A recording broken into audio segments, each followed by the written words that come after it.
নমস্কার, আপনারা দেখছেন কলকাতা বার্তা টিভি ইউটিউব চ্যানেল। জানাবো আজকের কিছু দেশ বিদেশের গুরুত্বপূর্ণ তাজা খবর। আপনারা যদি এই চ্যানেলে নতুন হয়ে থাকেন তাহলে চ্যানেলটিকে সাবস্ক্রাইব করে রাখুন। প্রথমে দেখে নেব আজকের সংবাদ শিরোনাম।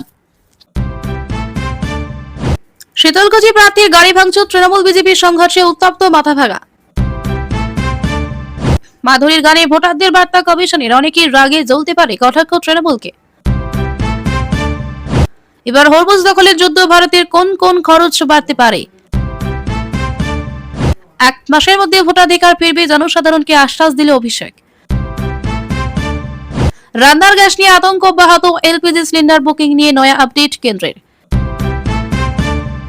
21-এ ছিলাম না প্রস্তুত, এবার ভোটের মুখে করা অবস্থান শুভেন্দুর।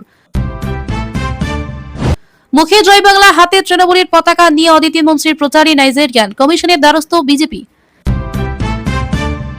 বেকার ভাতায় দেওয়া হবে 3000, এবার মুখ খুললেন মমতা, পাল্টা বললেন। বাড়ছে তাপমাত্রা, এরই মধ্যে মঙ্গল থেকে ফের বৃষ্টি শুরু দক্ষিণবঙ্গে, আবহাওয়ার আগাম খবর। কোন বিটিভির সঙ্গে না, জোট ভেঙে হুমায়ুন নিয়ে বিস্ফোরক মিম প্রধান ওয়াইসি। কালিয়াচক কাণ্ডে কংগ্রেস নেতা গ্রেফতারে বিস্ফোরক শুভেন্দু। তৃণমূলের নির্বাচনী প্রচারে নাইজেরিয়ায় অভিযোগ করে সিইও দফতরে মালব্য। লোকসভা আসন বৃদ্ধি প্রসঙ্গে রাহুলের উদ্বেগ, নারী সংরক্ষণ নিয়ে নতুন বিতর্ক। ভোটার এখানে স্যান্ডউইচ হয়ে যাচ্ছেন, এসআইআর প্রক্রিয়া নিয়ে সুপ্রিম কোর্টে এবার এক গাদা প্রশ্নের মুখে পড়ল কমিশন। 21-এর নির্বাচনে ছিলেন বাংলার পর্যবেক্ষক, এবার দেখা নেই কৈলাসের, বললেন বাংলায় এলেই গ্রেফতার। দাউ দাউ করে জ্বলছে গাড়ি, রাস্তায় পুলিশ শ্রমিকদের খণ্ডযুদ্ধ, বন্ধ হয়ে গেল রাস্তা, হঠাৎ কি হলো। ব্যাপক ধ্বংসযজ্ঞ চালাবে ভারতের ধ্রুবস্ত্র ক্ষেপণাস্ত্র, মুহূর্তের মধ্যে ধ্বংস করবে শত শত শত্রু ট্যাঙ্ক। বাংলায় উন্নয়নের নতুন অধ্যায়, 4 মের পর শুরু হবে দাবি শাহের। 294 আসনে আমি প্রার্থী, গদি ছেড়ে বাংলার মুখ্যমন্ত্রী হন, মোদীকে চ্যালেঞ্জ মমতার। ভোটের ধুলোয় অন্ধ হলে চলবে না, নাম বাদ বিতর্কে ভোটাধিকারের পক্ষে সুপ্রিম কোর্ট। পয়লা বৈশাখের আগেই হঠাৎ দাম বাড়ল সোনা ও রূপোর, ক্রেতাদের ধাক্কা। প্রিয় দর্শক, আগামী নতুন ভিডিও পেতে এই চ্যানেলটিকে সাবস্ক্রাইব করে রাখুন। এবার আসছি এক এক করে বিস্তারিত খবর নিয়ে। ভোটবঙ্গে রঙ্গ অনেক, এমনটা না বললেই চলছে না। এই যেমন প্রচারে অভিনবত্ব আনতে প্রার্থীরা কি চাইছে, কি করছেন না, বাড়ি বাড়ি গিয়ে রান্না করছেন, মাছ হাতে প্রচার করছেন, একে অপরকে ছেড়ে কথা বলছেন না শাসক বিরোধী কোনো পক্ষই। তবে এর পাশাপাশি ভোটবঙ্গে আরো একটা সংঘাত চরমে পৌঁছেছে, যেখানে এক পক্ষ নির্বাচন পরিচালনা করছে, আরেক পক্ষ নির্বাচনের ময়দানে লড়াই করবে, অর্থাৎ নির্বাচন কমিশন বনাম তৃণমূল। এসআইআর ইস্যুতে লক্ষ লক্ষ নাম বাদ পড়া নিয়ে বারবার সরব হয়েছে তৃণমূল। মমতা বন্দ্যোপাধ্যায় কড়া ভাষায় আক্রমণ করেছেন কমিশনকে। সরাসরি বাকযুদ্ধে না গিয়ে পাল্টা কমিশনের তরফে বারবার একটাই বার্তা দেওয়া হয়েছে, পশ্চিমবঙ্গে এবার ভয়মুক্ত শান্তিপূর্ণ নির্বাচন হবে। তৃণমূলকে জবাব দিতে হাতিয়ার করা হচ্ছে সোশ্যাল মিডিয়াকে। এবার বলিউড গানে ভোটারদের বার্তা দিল কমিশন, যেখানে ঘুরিয়ে নাম না করে তৃণমূলকেই কটাক্ষ করেছে নির্বাচন কমিশন। দক্ষিণ কলকাতার ডিই ওর সোশ্যাল মিডিয়া পেজে একটি পোস্ট করা হয়েছে, যেখানে মাধুরী ও আমিরের সিনেমার গানের একটি লিংক দেওয়া হয়েছে। গানটি হলো हम प्यार करने वाले दुनिया से ना डरने वाले, यार जलने वाले को जलाएंगे। পোস্টের ক্যাপশনে লেখা, সকল মা বোন এবং ভাইদের নির্ভয়ে স্বাধীনভাবে ভোট দেওয়ার জন্য আহ্বান করা হচ্ছে। যদিও কিছু লোক এতে ক্ষুব্ধ হয়ে জ্বলতে পারে, গুন্ডা দাগী অপরাধীরা সাবধান, নিজেদের সঙ্গে পর্যাপ্ত পরিমাণে বার্নাল এবং বোরোলিন মজুত রাখুন, নইলে উত্তাপ এতটাই তীব্র হবে যে আপনারা ভেতর থেকে পুড়ে যাবেন। এরপর ভোটারদের উদ্দেশ্যে দক্ষিণ কলকাতার ডিইওর বার্তা, ছাপ্পাহীন ভয়মুক্ত শান্তিপূর্ণ ভোট হবে।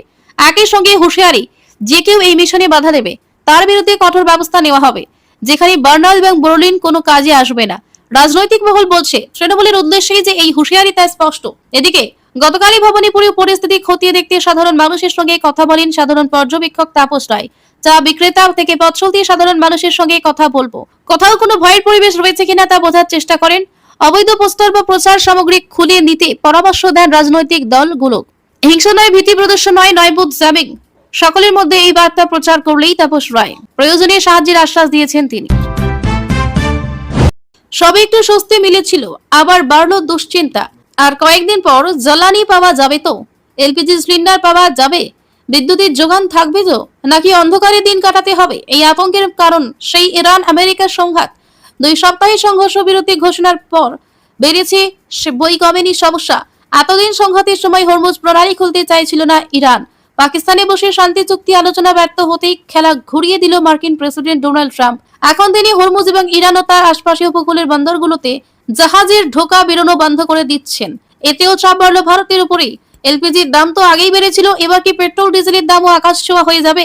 এতদিন হরমুজ প্রণালী খুলতে চাইছে না ইরান, এবার তার পাল্টা জবাবে ইউএস সেন্ট্রাল কমান্ড আটকে দিল ইরানের বন্দরে প্রবেশ ও বেরোনোর পথ। আজ 13 এপ্রিল সোমবার সকাল 10টা থেকে, যা ভারতীয় সময় অনুযায়ী সন্ধ্যে 7:30 থেকে ইরানের বন্দরে ঢোকা বেরোনো আটকাতে শুরু করলো আমেরিকা। আমেরিকা সেন্ট্রাল কমান্ড জানিয়েছে, ইরানের বন্দর উপকূলবর্তী এলাকায় আসা ও বেরোনো সমস্ত দেশের জাহাজই আটকানো হবে, অর্থাৎ ইরান, ওমান উপকূল ও মধ্যপ্রাচ্য উপকূল থেকে যাতায়াত করা সমস্ত জাহাজই আটকাবে আমেরিকা। তা সে বন্ধু দেশই হোক বা শত্রু, তবে ইরান ছাড়া অন্য কোনো দেশ থেকে আসা জাহাজ যা হরমুজ প্রণালী দিয়ে যাবে সেই জাহাজের পথ আটকাবে না আমেরিকা। ওমান উপকূল ও হরমুজ প্রণালী কাছাকাছি এলেই মার্কিন নৌসেনার সঙ্গে যোগাযোগ করতে নির্দেশ দেওয়া হয়েছে। আমেরিকার এই সিদ্ধান্তে ভারতের উপর চাপ বাড়তে পারে অনেকটাই, কারণ দেশের তেল ও জ্বালানির চাহিদা 60 থেকে 70% আমদানি করা হয়। এক্ষেত্রে মধ্যপ্রাচ্যের দেশগুলোর উপরে অনেকটাই নির্ভর করতে হয়। এই তেলের বড় অংশ হরমুজ প্রণালী দিয়ে আসে, অর্থাৎ এই জলপথ বন্ধ হলে ভারতের জ্বালানি সরবরাহ বড় ধাক্কা খাবে। সেখানে ইরানে বন্দরে পথ বা ওমানে পথ আটকালে ভারতের তেল ও জ্বালানির দাম অনেকটাই বাড়তে পারে। এখানে হরমুজ প্রণালী গুরুত্ব নতুন করে বলার প্রয়োজন রাখে না। বিশ্বের সবচেয়ে ব্যস্ত তেল পরিবহন রুট হলো হরমুজ প্রণালী। প্রতিদিন বিশ্বের মোট তেলের প্রায় 20% সরু জলপথ দিয়ে যায়। তাই এখানে সমস্যা হলে বা পথ অবরুদ্ধ হলে শুধু ভারত নয়, গোটা বিশ্বেই তেলের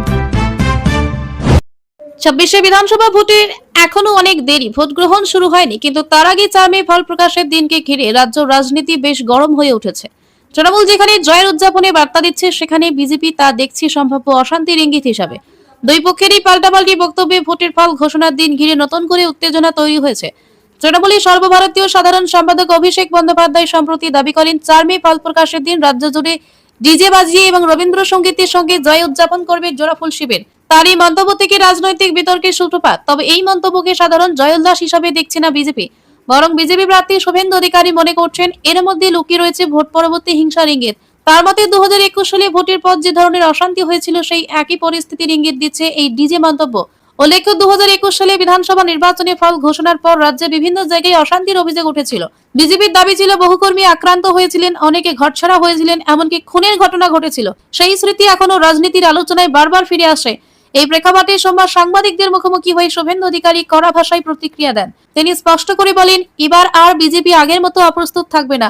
তার কথাই 21-এর অভিজ্ঞতা থেকে শিক্ষা নিয়েছে দল, তাই এবার কোনো কিছু একতরফা হতে দেওয়া হবে না। শুধু তাই নয়, ভোট পরিচালনা ও পরবর্তী পরিস্থিতি সামলানোর বিষয়ে নিজের আত্মবিশ্বাস প্রকাশ করেন শুভেন্দু। তিনি জানান, 2021 ও 2024 সালের নির্বাচনের অভিজ্ঞতা থেকে তারা অনেক কিছু শিখেছেন, কিন্তু ভোটে অনিয়ম রুখতে হয় কিভাবে এবং ভোটের পর কর্মীদের সুরক্ষা দিতে হয় সেই ব্যাপারে এখন তারা প্রস্তুত। রাজনৈতিক মহলের মতে একদিকে তৃণমূলের আত্মবিশ্বাসের সুর, অন্যদিকে বিজেপির পাল্টা হুঁশিয়ারি। সব মিলিয়ে 4 মের ফল প্রকাশের দিন ঘিরে পরিস্থিতি যথেষ্ট উত্তপ্ত হয়ে উঠতে পারে। গণনা কেন্দ্র থেকে শুরু হয় সাধারণ মানুষের এলাকায় সব জায়গাতে পরিস্থিতি কোন দিকে যাবে তা নিয়ে এখন জোর জল্পনা। তৃণমূল বিজেপির সংঘর্ষে উত্তপ্ত মাথা ভাঙা, বিজেপি প্রার্থীর গাড়ি ভাঙচুরের অভিযোগ উঠেছে। সাবিত্রী বর্মনের গাড়িতে হামলার অভিযোগ উঠেছে। জানা গেছে, স্থানীয় এক তৃণমূল নেতার উপর হামলার প্রতিবাদে থানার সামনে বিক্ষোভ দেখাচ্ছিলেন তৃণমূল কর্মীরা। সেই সময় ওই এলাকা দিয়ে যাচ্ছিলেন বিজেপি প্রার্থী সাবিত্রী বর্মন। তখনই তার গাড়িতে হামলার অভিযোগ ওঠে। জানা গিয়েছে, রবিবার রাতে মাথাভাঙা প্রচারে আসেন বিজেপি প্রার্থী নিশীথ প্রামাণিক। ঘটনার সূত্রপাত সেখানেই। 5 নম্বর ওয়ার্ড এলাকায় প্রচার চলাকালীন স্থানীয় তৃণমূল নেতৃত্বের সঙ্গে বচসায় জড়িয়ে পড়েন বিজেপি কর্মীরা। সেই সময় ওই ওয়ার্ডের কাউন্সিলর চন্দ্রশেখর রায় বসনিয়াকে মারধরের অভিযোগ ওঠে বিজেপির বিরুদ্ধে। মুহূর্তের মধ্যে উত্তপ্ত হয়ে ওঠে এলাকা। তারপরই অভিযুক্তদের গ্রেফতারের দাবিতে মাথাভাঙা থানার সামনে অবস্থানে বসেন তৃণমূল নেতা কর্মীরা। অবস্থান বিক্ষোভ শুরু করেন তারা। জানা গেছে, মাথাভাঙা থানার সামনে দিয়ে গাড়ি নিয়ে যাচ্ছিলেন শীতলকুচি বিধানসভা কেন্দ্রের বিজেপি প্রার্থী সাবিত্রী বর্মন। অভিযোগ, ওই মহিলা প্রার্থী গাড়ি সহ আরো একটি গাড়িতে ভাঙচুর চালানো হয়। অভিযোগের তীর তৃণমূলের বিরুদ্ধে। ঘটনাকে কেন্দ্র করে উত্তপ্ত হয়ে ওঠে এলাকা। পরিস্থিতি নিয়ন্ত্রণে আনে বিশাল পুলিশ ও কেন্দ্রীয় বাহিনী। স্থানীয় তৃণমূল নেতৃত্বের অভিযোগ, প্রথম অশান্তি শুরু করে বিজেপি, কিন্তু সেই অভিযোগ অস্বীকার করেছে তারা। অন্যদিকে বিজেপির অভিযোগ, তৃণমূলের কয়েকজন নেতাকর্মী তাদের কর্মীদের উদ্দেশ্য করে ঢিল ছোড়া হয়। প্রথম তারাই হামলা করে, পুলিশ তদন্ত করছে। এখনো এই ঘটনায় কাউকে গ্রেফতার করা হয়নি বলে খবর। আসন্ন বিধানসভা নির্বাচনকে ঘিরে রাজনৈতিক উত্তাপ যখন ক্রমশ বাড়ছে, তখন ভোটার তালিকা থেকে নাম বাদ পড়া ইস্যু নতুন করে আলোচনা কেন্দ্রবিন্দুতে। এই প্রেক্ষাপটে গুরুত্বপূর্ণ বার্তা দিলেন অভিষেক ব্যানার্জি। নদিয়ার করিমপুরে জনসভা থেকে তৃণমূল কংগ্রেসের সর্বভারতীয় সাধারণ সম্পাদক অভিষেক দলীয় প্রার্থীদের সমর্থনে আশ্বাস দেন। অভিষেক বলেছেন, যাদের নাম অন্যায়ভাবে বাদ পড়েছে তাদের পাশে থাকবে তৃণমূল। সোমবারের সভা থেকে অভিষেক জানান, যাদের সমস্ত নথি সঠিক থাকা সত্ত্বেও এসআইআর এর মাধ্যমে ভোটার তালিকা থেকে বাদ দেওয়া হয়েছে, তাদের অধিকার ফিরিয়ে দিতে প্রতিশ্রুতিবদ্ধ তার দল। জনসাধারণের ভোটাধিকার প্রসঙ্গে তৃণমূলের যুব নেতার কথার ভোট সরাসরি মমতা বন্দ্যোপাধ্যায়কে দিন। 4 মে মমতার সরকার তৈরি হবে। Gyanesh Kumar finish, Gyanesh Kumar vanish. তারপরে 1 মাসের মধ্যে ভোটাধিকার ফেরাবে মমতা বন্দ্যোপাধ্যায়ের সরকার। এটা আমাদের শপথ।